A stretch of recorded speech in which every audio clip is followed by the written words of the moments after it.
সুকান্ত মহাবিদ্যালয় প্রধান প্রবেশদ্বার উদ্বোধন হলো। আগের গেটটি পুরনো এবং ভালো জায়গায় ছিল না, তার সাথে হাই রোড লাগানো কালভার্টটিও ছিল ছোট।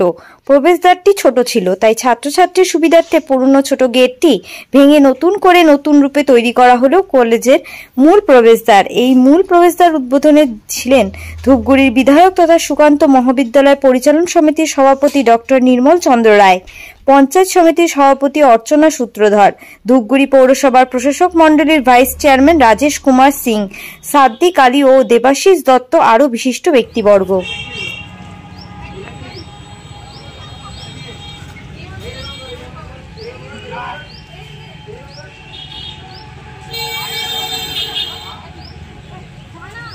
স্যার, আপনাদের কলেজে আজকে কি হলো? কলেজে আজকে আমাদের যে প্রধান প্রবেশদ্বার, মেন গেট যেটা, তার উদ্বোধন হয়েছে। কে কে উপস্থিত ছিলেন? উপস্থিত ছিলেন আমাদের এলাকার বিধায়ক এবং তিনি আমাদের পরিচালনা সমিতির সভাপতিও ডক্টর নির্মল চন্দ্র রায়, আমার পরিচালনা সমিতির অন্যান্য যারা সদস্য আছেন,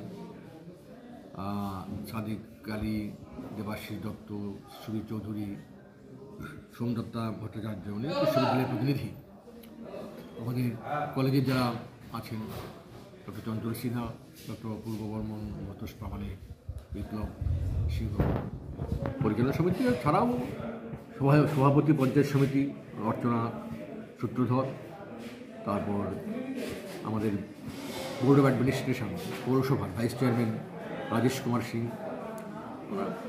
স্যার, এই গেট হওয়াতে কতটা উপকৃত?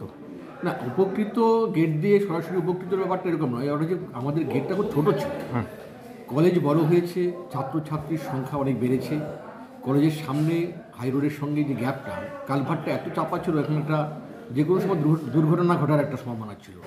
ফলে ওই কালভার্টটা রাস্তাটা চওড়া করা দরকার ছিল এবং সেই দিক থেকে আগের গেটটাও পুরনো এবং মানে সেরকম একটা ভালো জায়গায় ছিল না, সেটা ভাঙারও একটা সময় এসে গেছিলো। যার ফলে রাস্তা চওড়া করা, কালভার্ট বড় করা, রাস্তার মুখটা চওড়া করা, তার সঙ্গে গেট নির্মাণ, সবটা মিলিয়ে আমরা কলেজের ছাত্র সংখ্যা এবং এই রাস্তার যে ব্যবহার, রাস্তার উপর যে চাপ, সেই জন্য গেটটা আমাদের বড় করে করাটা খুব জরুরি ছিল। ধন্যবাদ। কলেজের এই যে প্রবেশদ্বার দেখে তো কলেজের পুরো ইয়েটাই চেঞ্জ হয়ে গেল এবং হচ্ছে এখানে একটা সেলফি জোনের পরিস্থিতি, ছাত্রছাত্রীরা উৎসাহিত দারুণ। আমাদের কলেজ শুরুতে একটা সাধারণ প্রবেশদ্বার ছিল, সেটা বর্তমান কলেজের পক্ষে উপযোগী ছিল না, যার ফলে বহুদিন থেকে আমরা চিন্তাভাবনা করছিলাম যে উপযোগী এবং প্রশস্ত একটা, এখন ছাত্রছাত্রীর সংখ্যা অনেক বেড়ে গেছে, একটা প্রবেশদ্বার করার দীর্ঘদিনের পরিকল্পনা থেকেই আজকে তার সাফল্য আমরা পেয়েছি।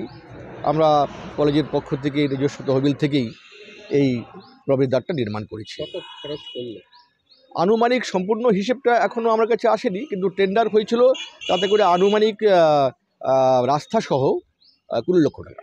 দেখতে এখানে দুপাশে দুটো দারুণ ইয়ে করা হয়েছে এবং এগারো সেলফি জোন হয়ে গেছে, ছাত্রছাত্রীরা ছবি তুলতে শুরু করেছে। আসলে সৌন্দর্য জিনিসটা শিক্ষা প্রতিষ্ঠানে থাকা উচিত, সৌন্দর্যের সঙ্গে শিক্ষার একটা ভীষণ যোগাযোগ আছে। তা সেদিক থেকে প্রবেশদ্বারটা এত সুন্দর হয়েছে যখন, তার সামনের যে বাউন্ডারি ওয়ালগুলো আছে সেগুলোকে একটু সৌন্দর্যায়ন না করলে গেটটাও ঠিক ফুটে উঠবে না, এবং জায়গাটা একটু প্রশস্ত করা, সে কারণেই দুদিকে কিছু স্থাপত্য শিল্প আমরা স্থাপন করেছি, যেটা সবাই দেখছেন, ভালো বলছেন, সামাজিক মাধ্যমে বিভিন্ন মন্তব্য দেখছি, ভালো হয়েছে, সবাই খুশি, আমরাও খুশি। মানে এটা একটা কলেজের একটা সৌন্দর্যায়নও বটে এবং প্রয়োজনও ছিল কলেজের একটা প্রশস্ত প্রবেশদ্বার তৈরি করবার। মানে মনে হচ্ছে না এখন সার্থকতা? হ্যাঁ, চেষ্টা আমরা করেছি সবাই মিলে, এবং প্রায় 1 বছর ধরে এই কাজটা হয়েছে, বিভিন্ন সময় থেমে গেছে, আবার শুরু হয়েছে, আবার হয়েছে, আর অল্প জায়গার মধ্যে করতে হয়েছে, তো এই ভাঙাচোরা করতেই হয়েছে, আগের রাস্তাও ভাঙতে হয়েছে, সব মিলিয়ে এখন একটা কমপ্লিট গেট এবং তার অ্যাপ্রোচ রোড একটা প্রশস্ত হয়ে যাতায়াতের পক্ষে খুব সুবিধা হলো। কত স্টুডেন্ট রয়েছে বর্তমানে? এখন বর্তমানে 6500 রেগুলার স্টুডেন্ট আছে। একটা পুরসভার কাছে দাবি করলেন কি বিষয়ে? দাবি করেছি যেটা, যে বর্তমান সময়ের উপযোগী এখানে প্রতীক্ষালয় নেই, যেটা বহু পুরনো এবং ব্যবহার উপযোগী নেই। ছেলেমেয়েদের, ছাত্রছাত্রী এবং স্থানীয় লোকেদের ব্যবহারের উপযোগী একটা প্রতীক্ষালয়, কারণ প্রচুর গাড়ি ঘোড়ায় এখান থেকে ছেলেমেয়েরা ধরে বিভিন্ন জায়গায় যাবার, অপেক্ষা করতে হয়, ঝড় বৃষ্টি বাদলের দিনে অপেক্ষা করতে হয়, যে সেই হিসেবে উপযোগী একটা প্রতীক্ষালয় থাকা দরকার।